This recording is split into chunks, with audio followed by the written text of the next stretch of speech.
Tahukah kamu, dalam kehidupan sehari-hari, kita semua menghadapi tekanan. Stres itu bisa datang kapan saja, tetapi bagaimana cara kita mengelolanya dan juga mengenali stres itu adalah kunci untuk hidup yang lebih baik. Oke, sebelum dilanjut, izinkan aku untuk memperkenalkan diri. Nama aku Intoniolia dari Prodi 1 Keperawatan Angkatan 2022 dari Universitas Pendidikan Indonesia Kampus di Sumedang.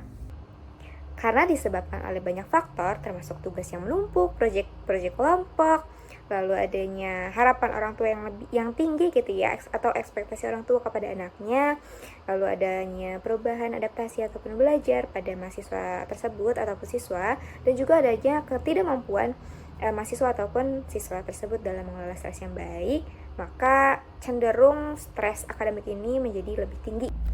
Nah, prevalensi di dunia dari 38 hingga 71% mahasiswa mengalami stres akademik. Nah, di Indonesia sendiri angkanya itu mencapai 71,6%. Nah, apa sih yang menyebabkan hal ini?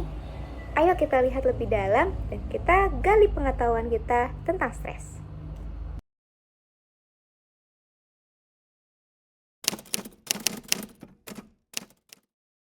Nah, sebenarnya stres itu apa sih teman-teman? Stres itu adalah respon alami dari tubuh kita terhadap tekanan.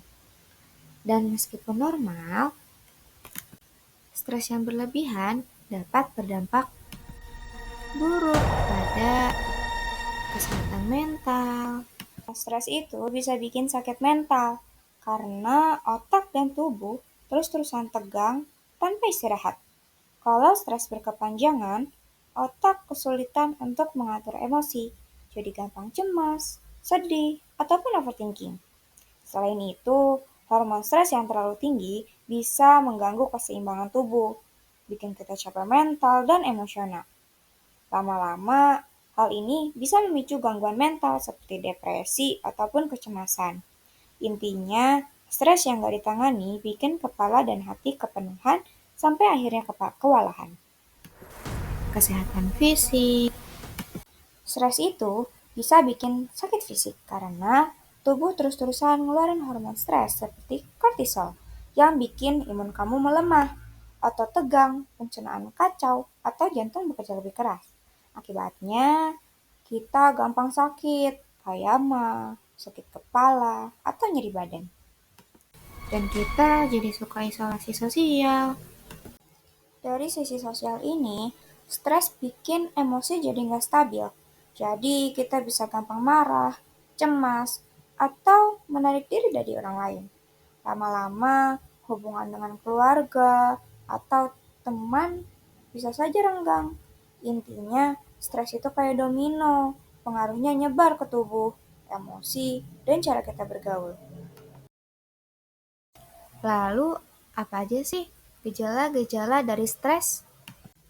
Yang pertama itu ada anxiety dan juga yang kedua ada depresi. Stres bisa bikin anxiety dan depresi karena otak terus-terusan kepikiran hal-hal negatif, bikin kita overthinking dan juga cemas berlebihan.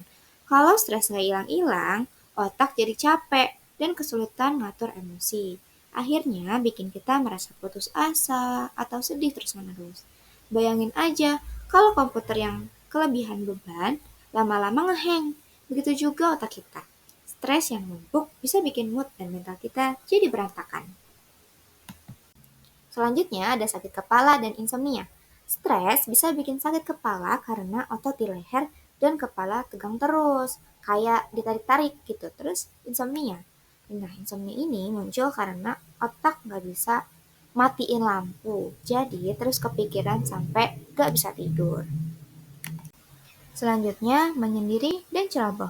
Kalau menyendiri itu karena stres bikin kita capek ngobrol atau ngerasa nggak ada energi buat sosialisasi. Nah, kalau ceroboh, karena stres itu bisa bikin fokus kita kacau. Otak sibuk mikirin banyak hal sekaligus. Jadi gampang lupa atau salah langkah. Nah, semua itu kayak efek domino. Stres ngeganggu fisik, emosi, dan konsentrasi sekaligus. Lalu gimana sih cara kita mengelola stres itu sendiri? Nah, yang pertama adalah olahraga. Olahraga sangat membantu mengatasi stres akademik karena, nah, Olahraga itu bisa meningkatkan mood. Olahraga merangsang hormon endorfin yang membuat kita merasa bahagia dan juga rileks. Lalu, olahraga ini bisa meningkatkan fokus. Aliran darah ke otak jadi lancar sehingga lebih mudah untuk berkonsentrasi. Oh iya, olahraga ini bisa bikin kita tidur lebih nyenyak karena aktivitas fisik membantu tubuh kita jadi lebih mudah untuk tidur. Lalu, cara yang kedua itu konseling. Nah, konseling ini berguna banget nih buat ngatasin stres akademik karena kita jadi punya tempat curhat, jadi bisa cerita ke konselor tanpa takut dihakimi, bikin hati lega juga, dapat solusi, dan gak ngerasa sendiri. Jadi, kalau stres karena tugas ataupun ujian yang numpuk, konseling bisa jadi solusi nih yang bikin kita lebih kuat dalam mental. Nah, yang terakhir adalah ibadah. Ibadah bisa mengurangi stres akademik karena membantu menenangkan pikiran, memberi harapan, dan menguatkan mental. Saat beribadah, kita fokus pada Tuhan, sehingga rasa cemas berkurang. Ibadah juga sering melibatkan aktivitas yang menenangkan, seperti doa atau meditasi, dan bisa memberikan dukungan sosial jika dilakukan bersama. Nah, beribadah ini bisa membuat kita lebih siap untuk menghadapi tekanan yang akan datang. Kadang, hidup itu memang gak selalu mulus, dan stres datang tanpa diundang.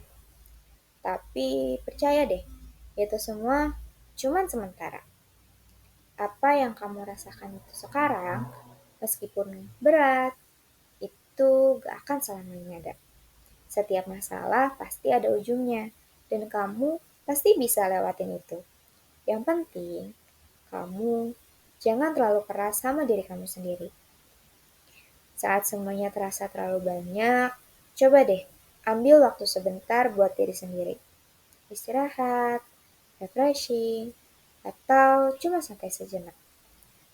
Yang kayak gitu tuh bukan berarti kamu nyerah, tapi justru cara buat diri kamu kembali kuat dan siap menghadapi tantangan yang lain.